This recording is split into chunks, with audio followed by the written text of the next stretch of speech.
Hey sa inyong lahat, no? So may dinaanan kami dito sa Dasma kasi nung nakaraan bumisita kami sa Jesvin, JK Samgyupsal at sa Cafe Mo. Nalimutan ko yung padala nila Jessica para kay Manager Judy. So ngayon binalikan namin. Wala sila Jessica pero bumili kami, no? So food review round 2 ng Cafe Mo. This is not sponsored, Char. This is not sponsored. Round 2. Honest review to, no? Hindi to sponsored nila Jessica or hindi ako magsasabi ng hindi totoo just because inaanak ko sila sa kasal.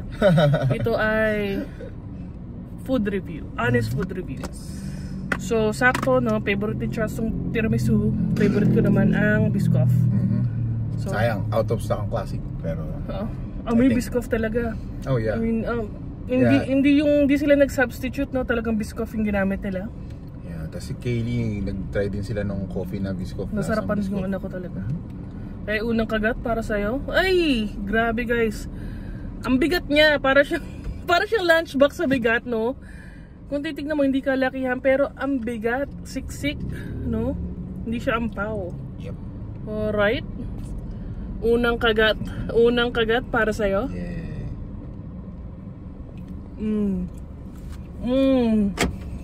Sarap. Sarap. Sarap sa. Yeah. Sakto yung moist. Sakto yung level ng tamis. Meron din siyang taste of coffee. Napaka-creamy. Ang sarap. Ang sarap.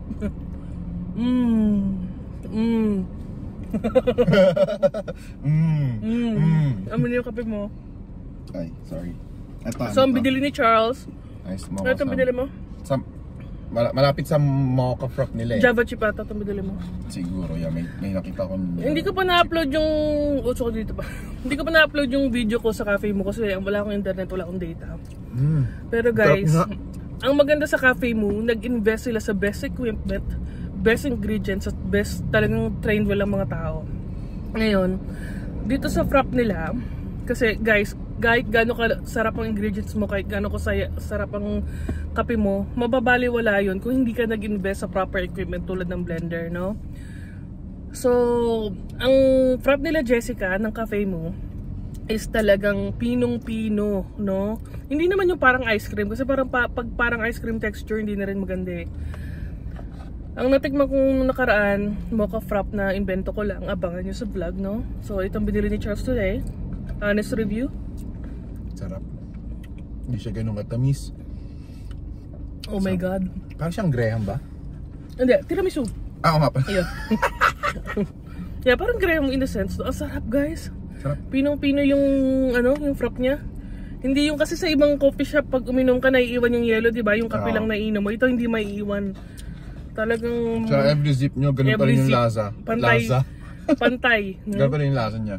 Hindi parang nag-yellow. I mean, lasang-lasa mo ang kape barako, no? Yeah. I mean, ang freshly... hindi pa nakaka-try, try nyo. Freshly ground coffee beans, I think no? Di naman kami mapapaya. Hindi siya basta powder mix, hindi siya basta instant coffee. Ang gamit talaga ng Cafe Mo is freshly ground coffee na high quality, no? Sa kaya nila kinuha. Secret. Hindi rin nila sinabi sa akin. Pero guys, yung pricing niya perfect na perfect, no? Fresh yung sponge na. Ang sarap. Ang gusto na ni Kaylee girl. So, ang binili ko naman, gusto ko kasi something refreshing. Pa isang kagat pa nga niya. Ang siksik niya guys. Okay na ako. Ang bigat to. Nakakabusog. Pwede siyang pang-2 tao.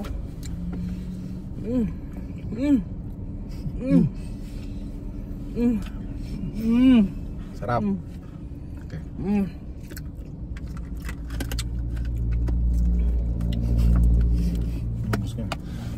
Sabi mo ha.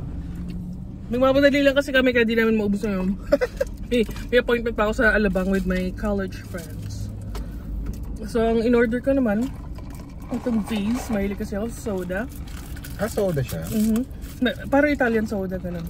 Ay okay. Yung para sa trader. So ang binili ko is green apple flavor.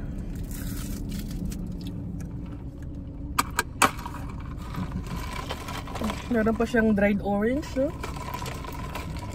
Refreshing yan, ano? Yeah. Sakto, ibig ganit ako, no? Unang tikim para sa'yo.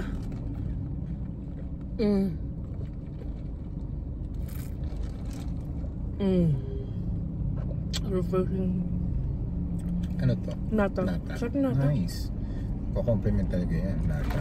Napaka-refreshing. Kung gusto niyo magkape tapos may kasama kayong mga bata, perfect sa kanila. Tsaka yeah, pambarkada, jowa, classmates, friends. Yeah. Magandang tambayan din kasi mabilis yung wifi nila. Nakapag-update ako nung Android ko dun niya. Kung di lang kami nagmamadali, gusto ko rin mag-do it ramen eh. Kaya yung ano nila, silog. Sarap. Cheers!